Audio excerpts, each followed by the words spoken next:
నిన్న మొన్నటి వరకు ఆయన ఎంత చెబితే అంత నడిచింది. కానీ ఇప్పుడు ఆయన మాట అక్కడ చెల్లుబాటు కావడం లేదా? అధిష్టానానికి ఆయనపై నమ్మకం తగ్గిందా అంటే అవుననే అంటున్నాయి తాజా రాజకీయ పరిస్థితులు. ఇంతకీ ఎవరా నేత? హైకమాండ్ దగ్గర ఎందుకు నమ్మకం కోల్పోయారనే వార్తలు ఇప్పుడు చర్చనీయాంశంగా మారింది.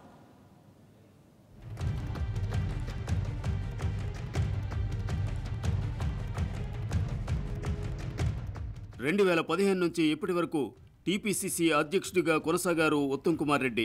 హైకమాండ్ దగ్గర మంచి ఇమేజ్ సంపాదించారు. ఈ నేపథ్యంలో అధిష్టానం కూడా ఉత్తమ్కి చాలా ఫ్రీ హ్యాండ్ ఇచ్చింది. గడిచిన 4 ఏళ్లలో అనేకసార్లు ఉత్తమ్ని పీసీసీ పదవి నుంచి తప్పిస్తున్నారనే వార్తలు వినిపించాయి. ఎంతమంది వెళ్లి కంప్లైంట్ చేసినా పదవికి ఎలాంటి ముప్పు రాలేదు. కానీ ప్రస్తుత రాజకీయ పరిస్థితులు గమనిస్తే అధిష్టానం దగ్గర ఉత్తమ్ మాట చెల్లుబాటు కావడం లేదని, ఆయనపై నమ్మకం పోయిందనే చర్చ సొంత పార్టీలోనే కొనసాగుతోంది.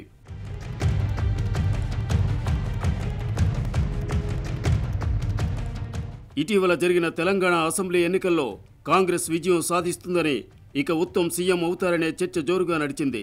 ఫలితాలు చూస్తే ఘోర ఓటమిని చవిచూసింది. ఇక సీఎల్పీ పదవిపై చర్చ నడిచింది. అయితే పీసీసీగా ఉన్న సీఎల్పీ కావాలని హైకమాండ్ వద్ద చాలానే లాబియింగ్ చేస్తున్నట్లు వార్తలు వినిపించాయి. ఉత్తమ్ అనుచరులు సైతం సీఎల్పీగా ఆయన్నే అధిష్టానం నియమిస్తుందని చెప్పుకొచ్చారు. కానీ ఫైనల్గా సీఎల్పీ పదవిని భట్టి విక్రమార్క కట్టబెట్టింది. దీంతో ఉత్తమ్ మాట హైకమాండ్ వద్ద ఇక చెల్లడం లేదని, ఆయనపై నమ్మకం పోయిందని కొందరు చర్చించుకుంటున్నారు.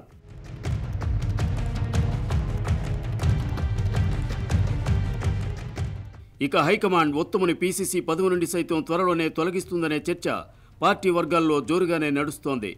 మరి నిజంగానే ఉత్తమ్పై నమ్మకం పోయిందా, లేక సామాజిక సమీకరణాలను దృష్టిలో పెట్టుకుని సీఎల్పీ పదవి భట్టీకి అప్పగించిందా? పార్లమెంటు ఎన్నికల వరకు Uttam పీసీసీగా కొనసాగుతారా?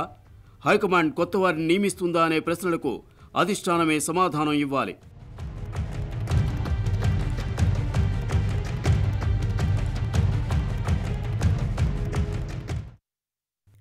For more updates, please subscribe 99 TV Telugu.